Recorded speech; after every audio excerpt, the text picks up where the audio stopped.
Good morning. Today, I want to tell my story, okay? Or at least the short version of my story. And I wanted to get personal with you today and share a little bit about why I am here doing these videos. But before I get started, I wanted to, for those who don't know me, I want to let you know who I am, especially those who are looking at my videos for the very first time. My name is Sharon Fant, and I am a registered nurse, and I've been working in healthcare and in the medical field for over 38 years. So, yes, that's a long time. So, I'm also an author, and I am a holistic health counselor or coach, and I'm also the founder and the facilitator for the Holistic Healing Circle. And the Holistic Healing Circle is a group, a community of people, and we've been meeting since 2020. We've been meeting since 2020, and that's a long time. We started right before, the world announced that COVID was here. So let's go ahead and get started with my story, because it is a long story, but I'm going to try to make it short. Okay, as short as I can. So the date was March 20th, 2006. Okay, so it was 2006. Here's the scene.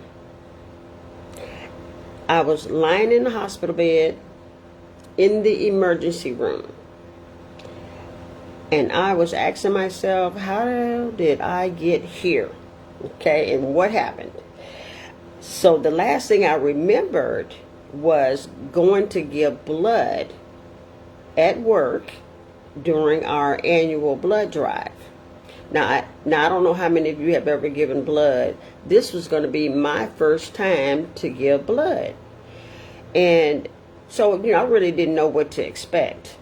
I'm working in an office, even though I'm a registered nurse. At that time, I was working with a health insurance plan, and I was working, in an office. I had a desk in a cubicle, And so I decided, okay, this year I'm going to give blood. I never did it before, so I go to give blood. So I'm there in the room with the American Red Cross nurse. She sets me up. For those who already gave blood before, you probably know how that worked, how it happened. She put a needle in, attached it to a bag with a tube with the bag, and so she did that, got me set up, and then she turned around. Well, when she turned around, the blood came out and filled the bag just like that. I'm like, oh, I didn't know what to expect. She turned back around and said, oh my, that was quick. So she disconnected me, and she had me go sit in a chair and wait. And she also gave me something to drink. It was almost like really sugary Coke or something like that. And again, I had never given blood, so I didn't know what to expect. I waited the 30 minutes, like she said, and then I got up and I left. And I went back to my desk in my cubicle. And when I got to my desk and sat down, I started feeling funny. I started feeling strange. And I asked my cubicle buddy, she was in the cubicle next to mine, I said, hey, I'm dizzy. And then she said, what? And I said, I'm dizzy. And the room is spinning. Is the room spinning? And before I knew anything, I had fell out of my chair onto the floor. And, I could hear people around me. But, I really didn't know what was going on. I had passed out. And my friend, I could hear her saying, are you okay? Are you okay? We're taking you to the hospital. That's what she said. So I thought, what happened when, so I'm awake now. I'm at the hospital. I'm in the emergency room, and I'm laying here and wondering, how did I get here? Now, I was alert at this time. I was responsive, and I was waiting on someone to come and tell me what had happened. Okay, what happened? So finally, the doctor came in and said that, during the blood donation that I gave blood, the blood came out of my body too fast. And she called that hypovolemia. So because it came out so fast, by the time I got to my desk, my blood pressure had dropped. And so that's what caused me to pass out. She said, but don't worry, we got that under control. I'm like, oh, okay then, She said it was under control. And then she said, but we have to do something to get your diabetes under control. And I said, wait a minute, what? I don't have diabetes. And she looked me straight in the eye and said, you do now.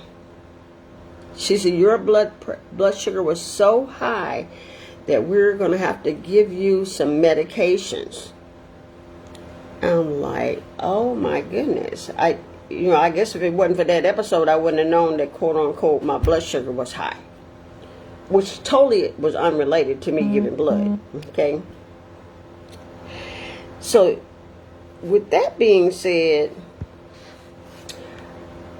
that is when my diabetes journey, the diabetes journey began. And I'm going to call it the diabetes journey. So that's when it started for me. Y'all, it's a long story. A really long story.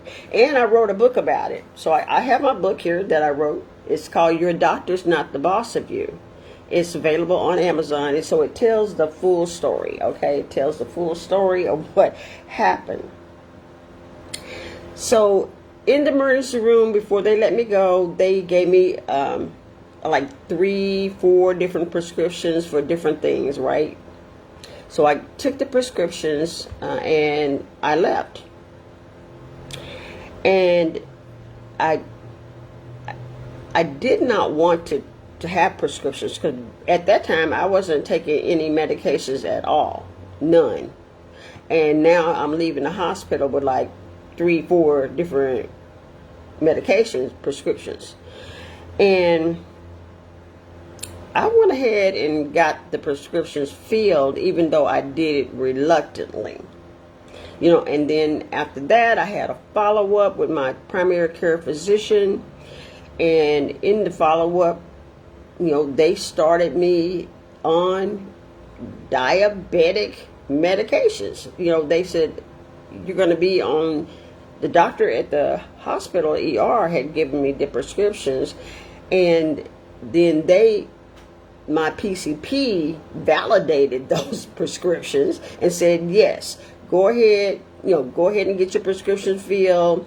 And I was on, the first medication I was on was metformin.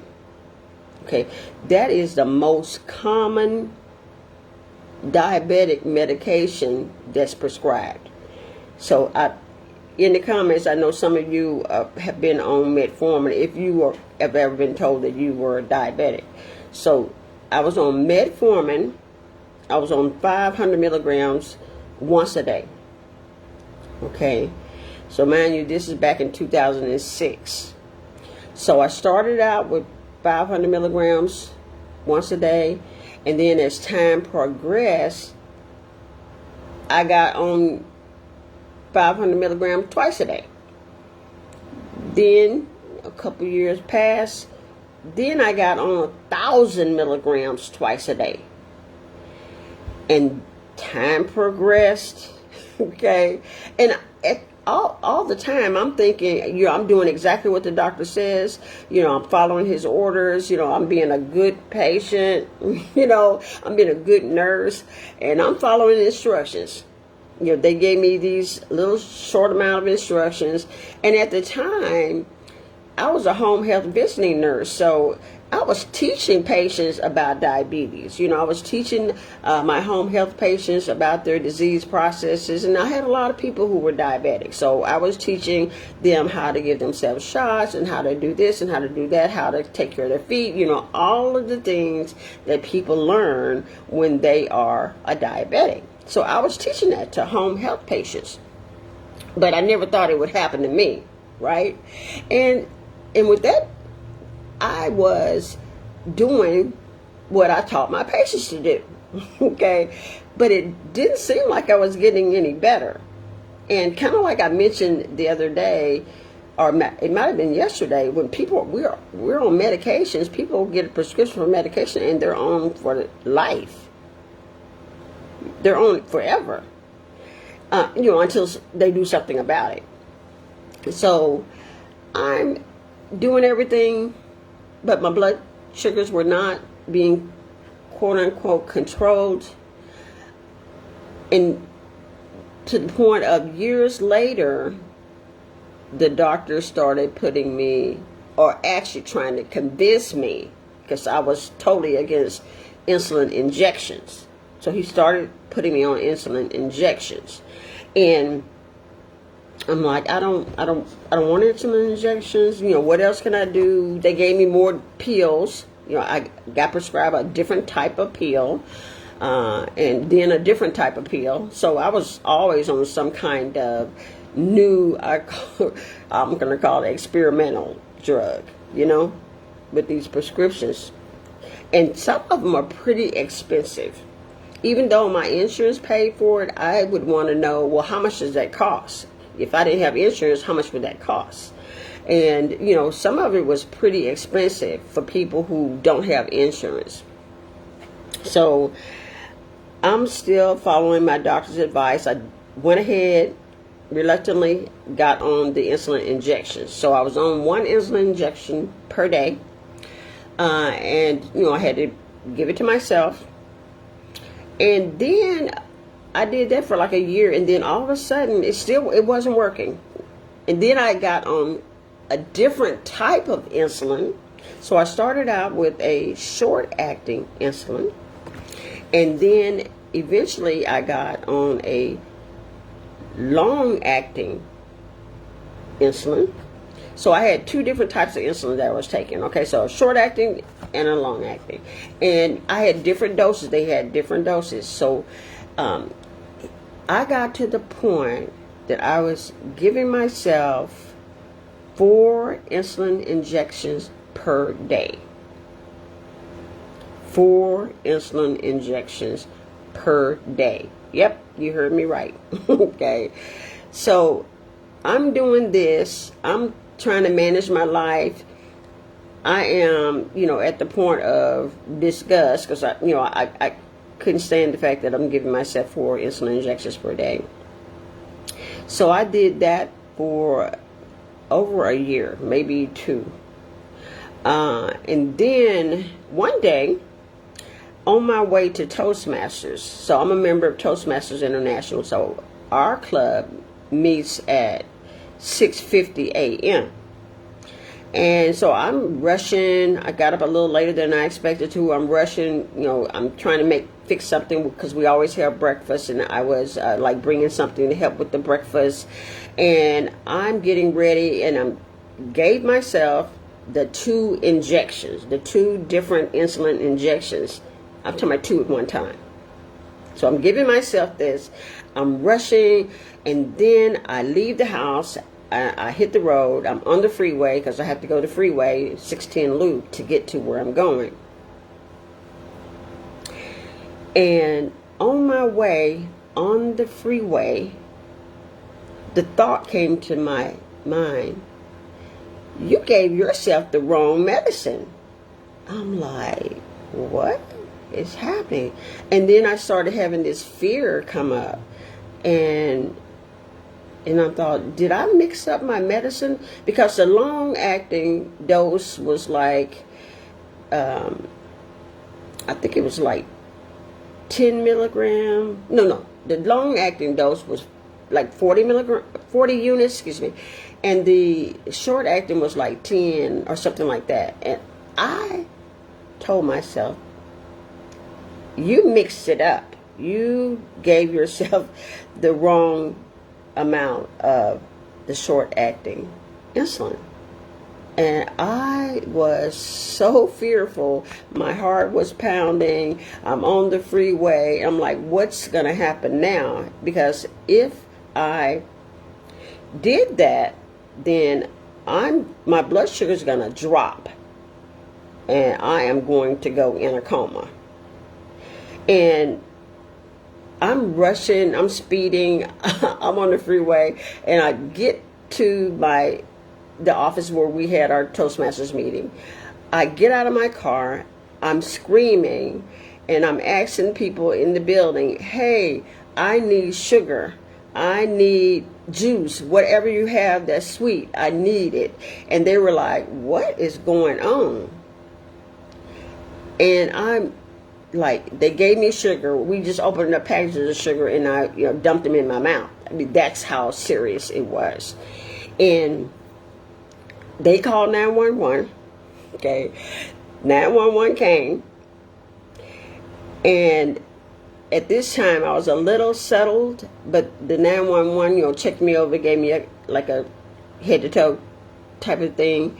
And I said, well, what happened? And I said, well, I think I took the wrong medicine. I think I gave myself too much of the regular insulin and the short-acting insulin, and I thought my blood sugar was going to bottom out. And he said, no, your blood sugar is normal. He said, your blood sugar is normal, but your blood pressure is high. And based on our assessment, what happened to you was you had a panic attack. Y'all, I was too through. A panic attack, your mind can play tricks on you. So when things got settled, I went back home, and that day I was determined that there had to be another way. Okay, it had to be another way. And I was like, I can't do this anymore. I said, I cannot do this anymore. And I told myself that I was going to do whatever it takes to get off these different medications. I was done. I was done with the prescription medications. I was done with the insulin. Insulin can be dangerous if, you have to really monitor it really well. So I decided to stop managing, like we talked about yesterday, stop managing the disease and start healing the disease. And by this time, it was like 2018. So I had been doing all the things that my doctor had said to do, since 2006. Okay? So I was just ready. I was ready. Okay? So I started researching.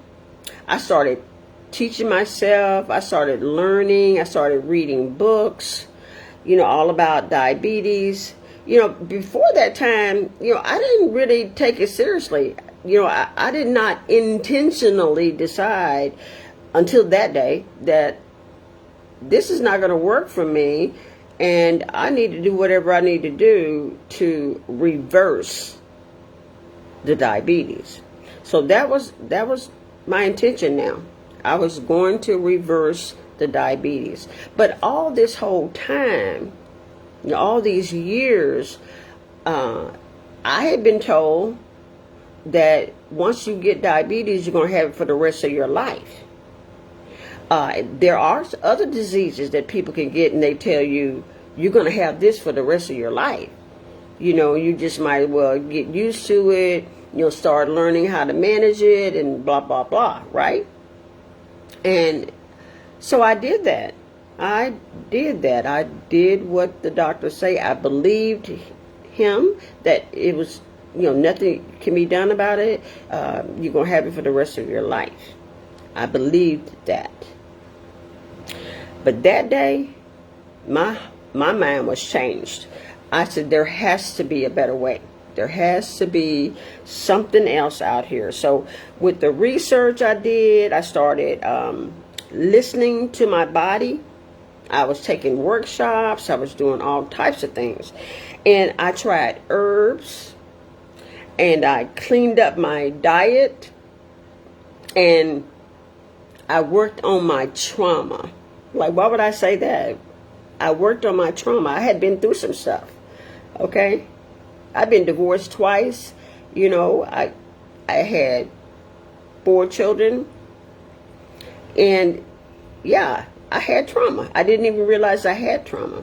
That was like a reality check. I had been through things, but I didn't call it trauma. But I worked on it. I worked on my trauma. I found mentors. I found people who knew, about folk medicine. I found people who knew about energy healing. I found people who knew about shamanism, because that shamanism was something that, I don't know, I just had a desire to know more about it. Like, I don't know where that came from, but I started, taking classes in shamanism. And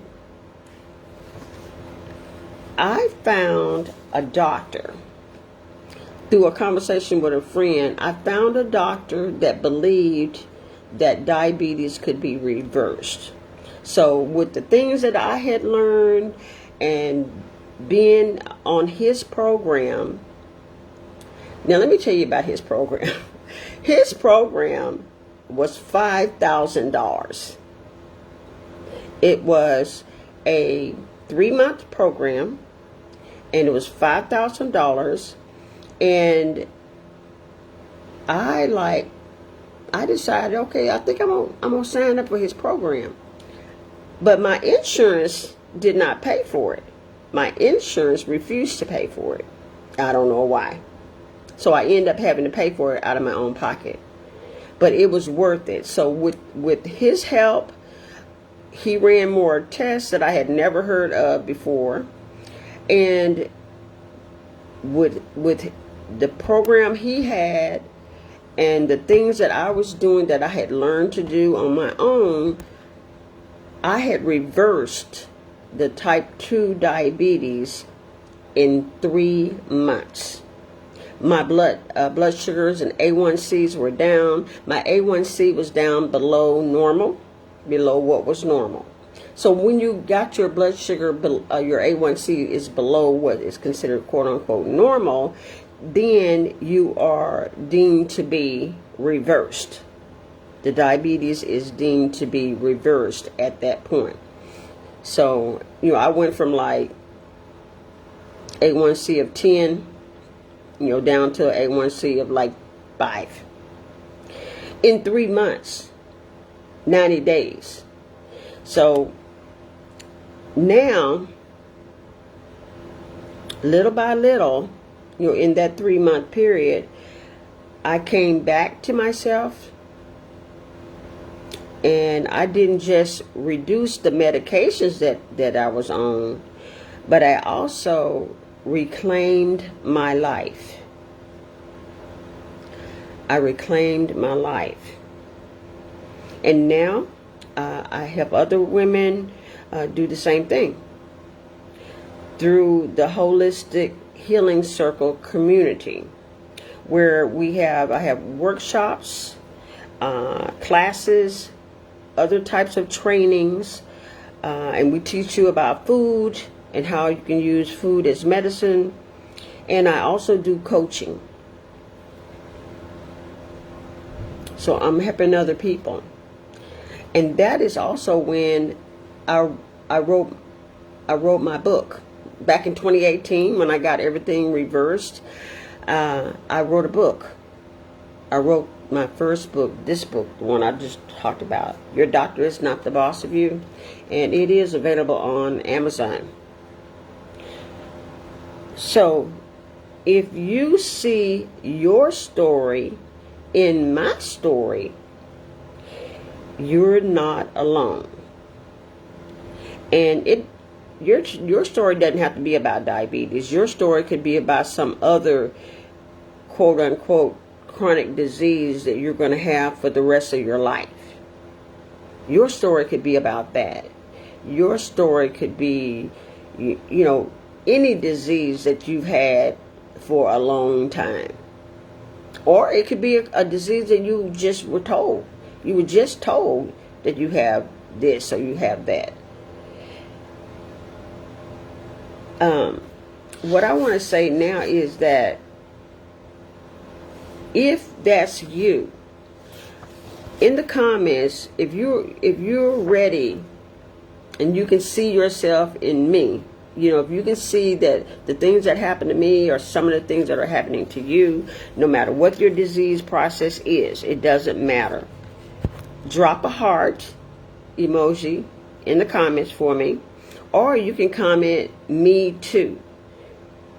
Me too, that you're ready to, you know, it's got to be another way.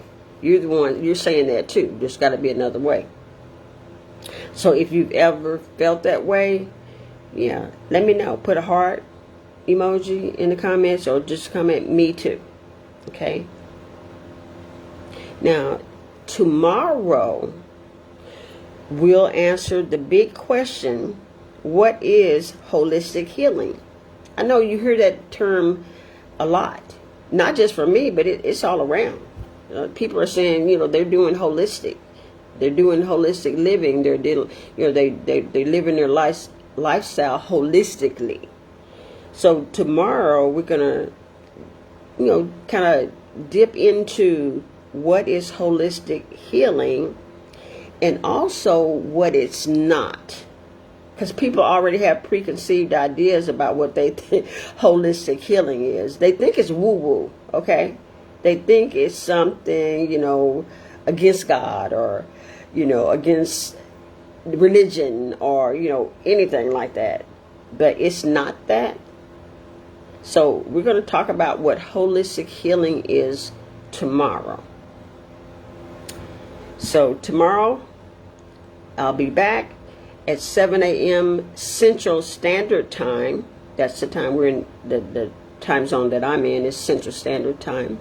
So join me tomorrow here live at 7 o'clock a.m. Central Standard Time.